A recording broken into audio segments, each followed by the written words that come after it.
be talking a lot about water temperature, but first I want to talk about why we're interested in it. And that really comes down to this, the Chinook salmon. And so they're an incredible fish.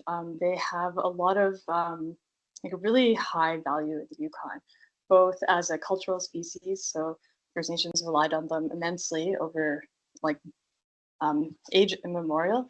And they're also a very important ecological species. Really cool life history. So they start off in fresh water, lay their eggs in kind of rivers and creeks, even just, um, around Whitehorse and above the dam, but all over the Yukon. And those eggs will sit over the winter, developing. They'll hatch out usually early spring, become these free swimming fry that will spend a full year in fresh water, so a whole winter, before they head out to the ocean. Once they're out there, they spend a couple years growing into these big, beautiful fish, bringing all this marine nutrients back up into the Yukon. Yukon Chinook have the world's longest migration, swimming up to 3,000 kilometers back to where they were born to spawn. And then they die. So they release like tons of nutrients into the system. And I'm not sure how well you guys are connected to Chinook salmon and what the state that they're in today. But their numbers have been in a big period of decline. And so I know you can't really see numbers on here, but just this trend, this is showing all of the fish that are entering the mouth of the river that are kind of supposed to make it all the way up through Alaska into the Yukon territory itself. And this trend of decline is really strong there. Of course, not all of the fish that are kind of entering the river will make it for various reasons. When there's a lot of fish, there's harvest, sometimes commercial harvest in the past. In some years, maybe things are happening and there might be fish that die before they get to the border. But this kind of big trend of decline is why there's a lot of interest in them. And just to give you a perspective, in the 80s and early 90s, on average, there were about 175,000 salmon that were coming back to the river.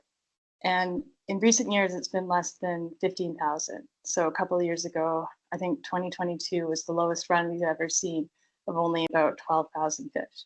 So these are really kind of severe declines. And I can't really go into all the things that are happening. I think that might have been like a whole evening just to talk about all these things that are influencing them. And yeah, so tonight I'm kind of just talking about one little piece of a really big puzzle to try and understand that aspect and how it's affecting them. So I said they have the world's longest migration, so 3,000 kilometers every year at kind of in June. Chinook start to come into the Yukon River. To me, it seems really fast. It takes them about a month to get to the Alaska-Yukon border. And then by mid-July to early September, that's when they're spawning. And so they're spread out into a whole bunch of different areas. And today, I'm really talking about kind of temperature in this zone. So not up in the Porcupine, not in Alaska.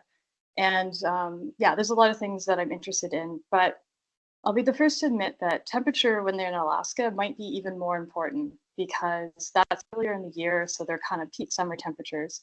And there are definitely patterns that we are seeing where with warm water, there might be fish that aren't making it to the border even.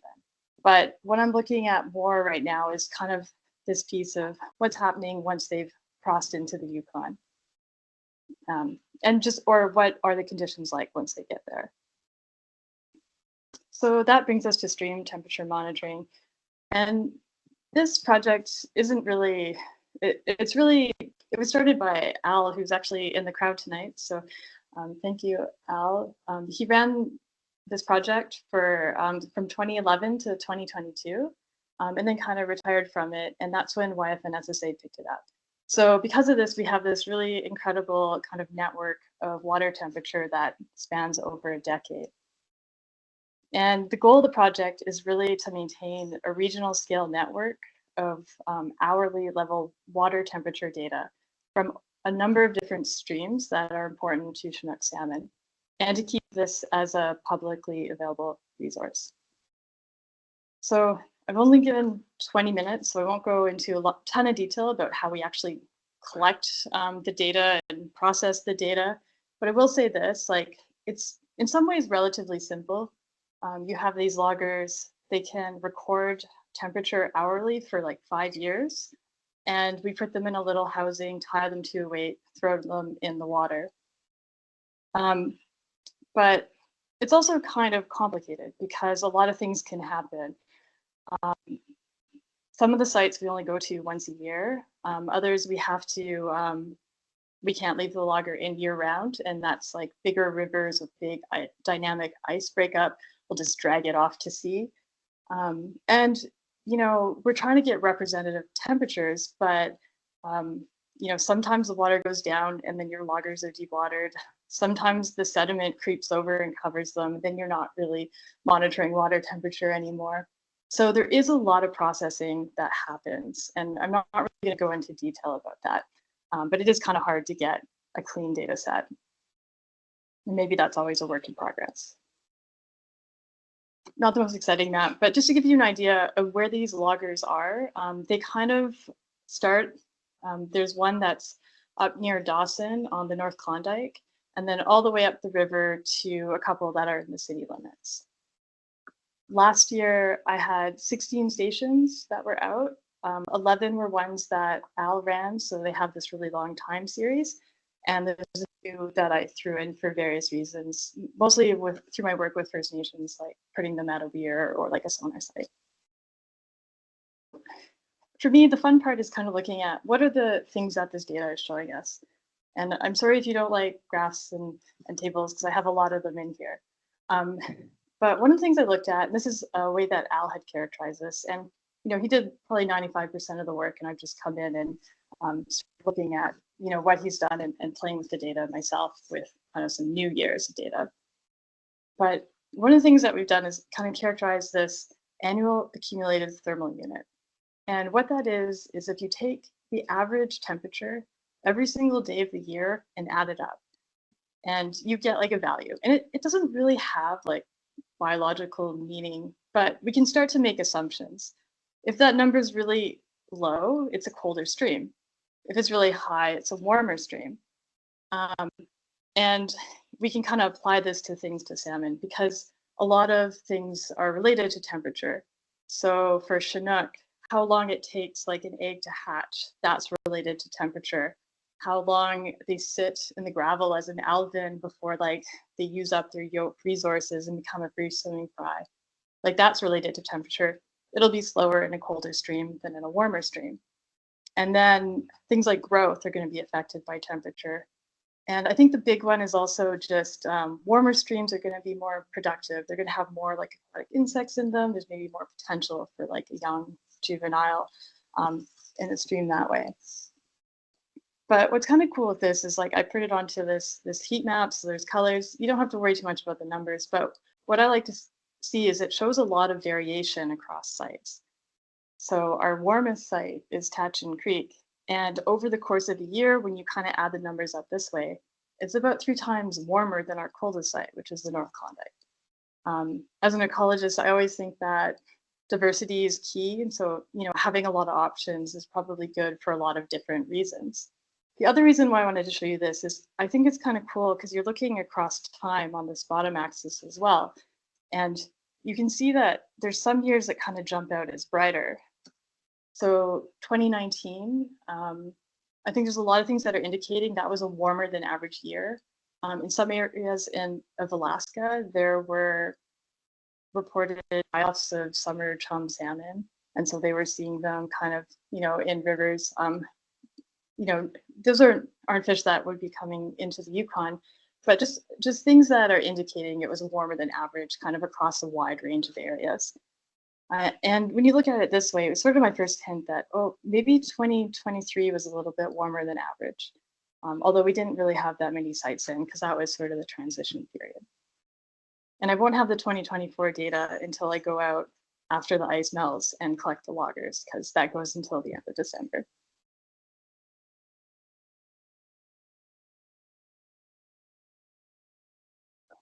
What I'm going to show you guys for the rest of the night is really looking at temperature, well, salmon are kind of spawning and migrating.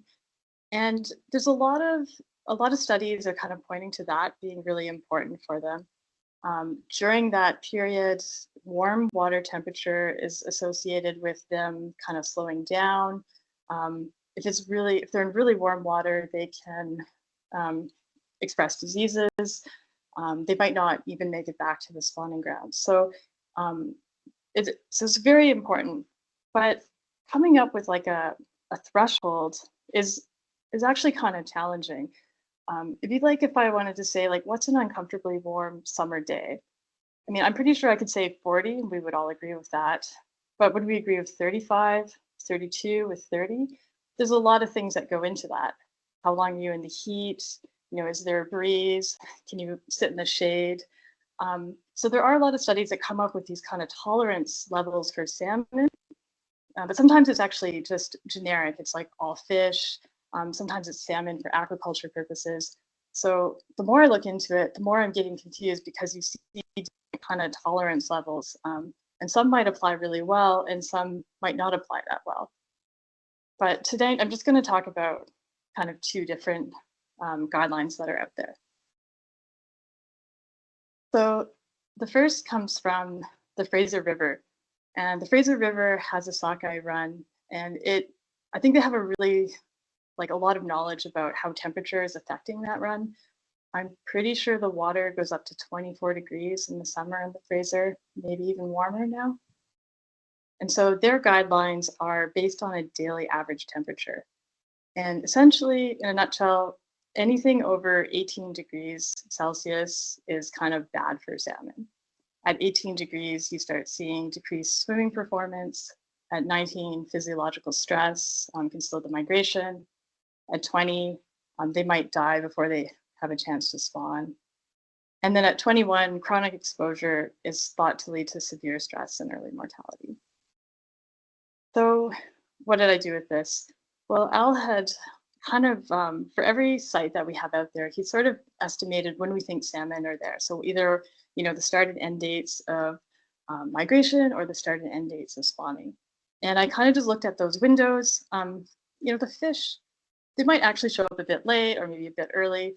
Like it's just sort of a best guess, but by comparing it across years, you can maybe look for patterns, essentially. So sorry, this is a little messy, but this is looking at migration, and kind of the brighter the color is, the bigger percentage of a migration window was warm, if that makes sense. So our migration streams are kind of the bigger system: Stewart, the Pelly, the Yukon River main stem, and the Teslin. And what I want you to get out of this is two things. One is that all of these sites that we've monitored have been over 18 degrees in the window that we think salmon are there. A lot of them only really kind of just creep up over that temperature. So maybe that doesn't have, it might not have a massive effect.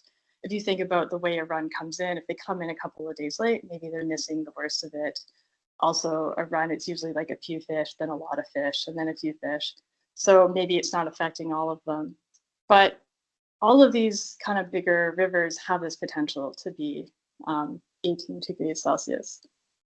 But what really kind of stood out to me was the Pelly River when I looked at this, and in particular in 2023. And unfortunately, we didn't have any other loggers in 2023, so I don't really know what it was like in the Yukon.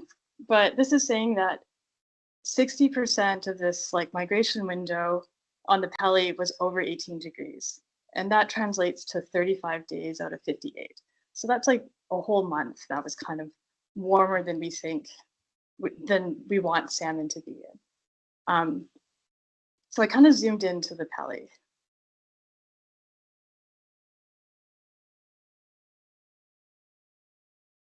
And this is just a look at our logger. The site is pretty close to Pelly Crossing. So it'd be really kind of low down on the river. I think the biggest spawning areas are on the McMillan, the Ross River, and Blind Creek, I believe. So they're kind of when they turn off onto the pelly, I think those are the main areas they're going to. And it's not maybe the easiest place to monitor. It's a bit muddy. Like I always worry about the mud kind of covering your loggers by the end of the season. But anyways, so what I did is I looked at the data in a different way. And here you have, this is like the migration period across the years. So the migration period, we're saying it's July 5th to August 31st. And you see the years. And basically the colors represent temperature. So if it's blue, it's 18 degrees or colder than 18 degrees. So I'm not really that worried about it. But if it's not blue, it's increasingly warm. And what you see is the temperature on the pelly actually goes over 21 degrees in some years, at least briefly. And so there's definitely potential for salmon that are swimming up the pelly this time of year to be exposed to these unfavorable temperatures. And I still don't know exactly what that means for the population and maybe their spawning success. I think there's a lot of gaps in knowledge, but I can tell you that definitely that time of year, and especially in 2023, there was kind of a big window that the river was warm. And also for 2023, like I don't have the Yukon, but there are other people monitoring temperature. So I looked up at the border, basically, there's a temperature logger at Eagle, and kind of how they summarized it. And in 2023, they said July and August, I think 29 days, the temperature was over 18 and it went up to 21. So it sounds actually a lot like this. So, and I think that's important because that means like when you're kind of warm and you're stressed out, like it might not be like a short window that they're in this warm period if they have to swim all the way up the main stem to get into the pelly. If the main stem was cooler, then maybe they wouldn't be as stressed when they reached it. So I did the same thing looking at, but instead of kind of the migration window, looking at spawning. And we have more sites kind of at creeks that we think, creeks and rivers that salmon are spawning in, and looked at the percentage of time that daily mean temperature is over 18 degrees. And so here it's kind of interesting. A lot of sites are cold and they're never kind of touching 18 degree Celsius mark. So that's good. There's a few that kind of do it occasionally, maybe for a couple of days. And again, like that might not be a big impact if fish hang back in, the main stem and then go up into those creeks. Maybe that's not a big deal. But the most interesting thing here is this. These are all loggers that are on Tatchin Creek. And so if you remember at the beginning of the presentation, I told you that is the warmest site over the course of the year that we monitor. So maybe it's not that surprising that it's, warmer than some of the other systems.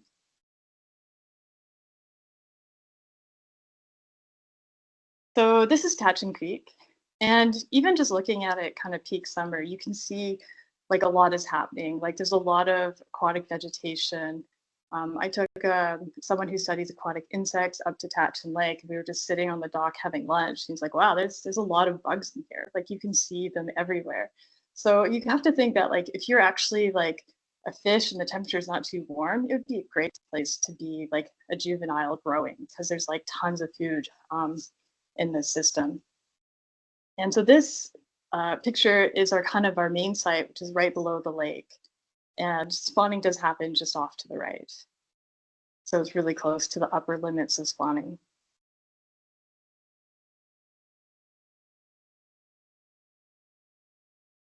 And here's a map.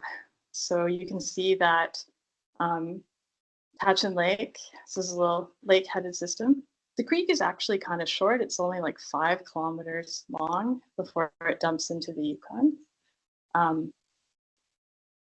And we have 3 different loggers there. So the main one is this one below the lake outlet. Al had one at the highway for a couple of years, and I've been running one at the weir since 2022. So I've kind of lumped the weir and the highway for the lower reach together. and then kind of show data the same way as I did for the Pelly. So this is looking at a spawning window that's from August 5th to September 5th. And same thing, like if it's blue, it's cool. We're not really that worried about it. The brighter it is, the more time that it's recording hourly temperatures that are over this 18-degree mark. And you can see in Tapton, there's actually temperatures over 22 that were recorded below the lake. So that's definitely in that kind of threshold where, you know, we expect that there could be like severe stress to fish if they're in the creek at that time. But again, they could hang back in the main stem and kind of delay when they actually swim up the creek to spawn. And I think there is some opposition that does happen. Also, super interesting, but the lower end of the creek is not quite as warm. So there must be cool inputs somewhere in this like 5-kilometer stretch. It still creeps over this 18-degree mark, but it doesn't do it for as long or as intensely. I think it's about 1.4 degrees cooler, just kind of down at the weir. So, you know, I think that the kind of the connection between these warm temperatures that we're seeing is also really important in kind of characterizing things. So last thing I'll go over quickly is one other set of guidelines. And this one comes from the US Environmental Protection Agency. And it's based on instead of being based on averages, it's based on maximum temperatures. It's something weird called the 7-day average of the daily maximum. So if you take the maximum temperature today, 3 days before, 3 days after, and you average them. And I think it's really kind of interesting looking at maximum temperatures because when you're thinking about physiology, it's not always the averages that matter. Sometimes it's the extremes. If you think about like if the average temperature outside is 30 degrees, that's probably okay. But if you're outside when it's 40, like that might be a problem. Because even kind of short amounts of time in really warm temperatures could be an issue for fish. And this says at spawning, this 7 datum measurement shouldn't exceed 13 Celsius. So I kind of did the same thing at our spawning times and basically found that most of our systems are over this threshold. So 2 things. One, the 2 coldest systems aren't, but those are the North Klondike and like the Ibex River. And we don't think of the Ibex River as being a really good salmon bearing stream. So it's possible that it doesn't really, maybe it's not the right threshold to be using. But there's this other question I have. When you look at why they chose that, I think it's because there is evidence that if salmon are kind of at about 13 degrees before they spawn or while they're spawning, their gametes might not be as like viable. And so they might fertilize their eggs, but they might not be as successful. So to me, I think this is kind of a big gap in our knowledge.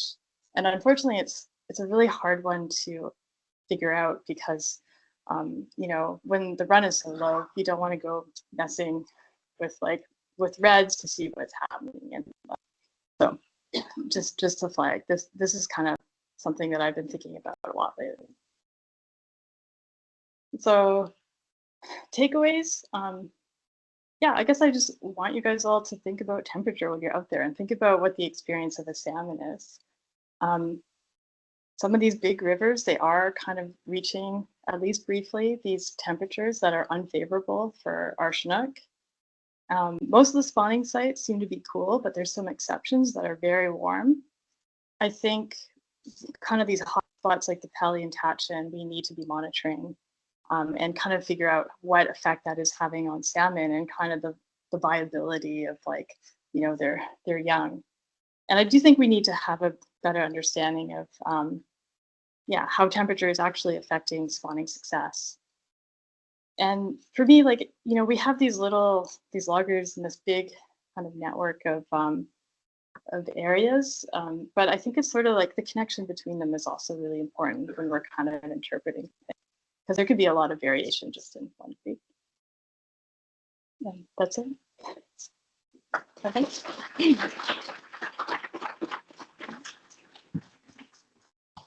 Thanks, Marina. That was really excellent. We have time. I'm just going to take one question from the audience right now. And then if there's still some more questions for Marina, you'll have another chance at the end. Has anyone got a burning question? I'm going to turn this on. I think I should never. Yeah. It says mute off. I'm going to turn mute. There we go. Thank you. Is it on? Yeah. There we go. No. Who's got a question? Richard. Who's that one? We had it before. I thought it was this one. Okay. Well, do you have? Is it number 2? It's number 1. Oh. Hello, hello. Can you hear me? Okay. All right. Here, I'll go down.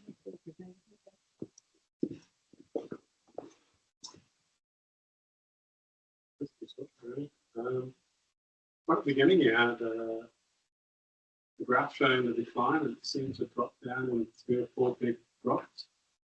Are they related to the temperature, or is there a lag between the high temperatures you measured and those declines in the salmon population, or is it, i.e., can you put a relationship between climate, or is it down to overfishing?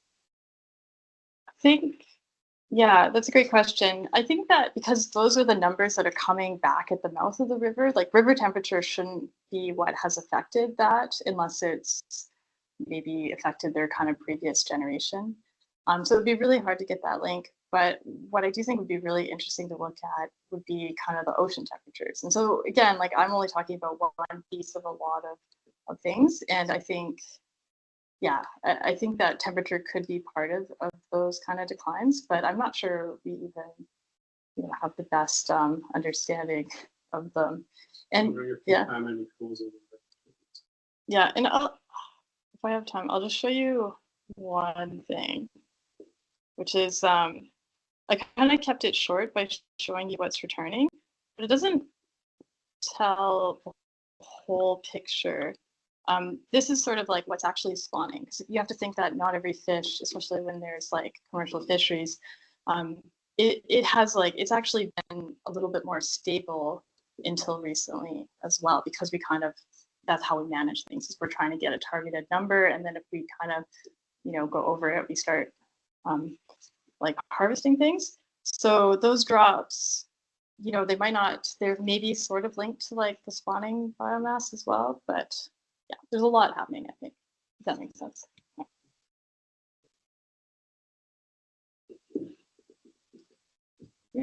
Okay. Thanks, Marina.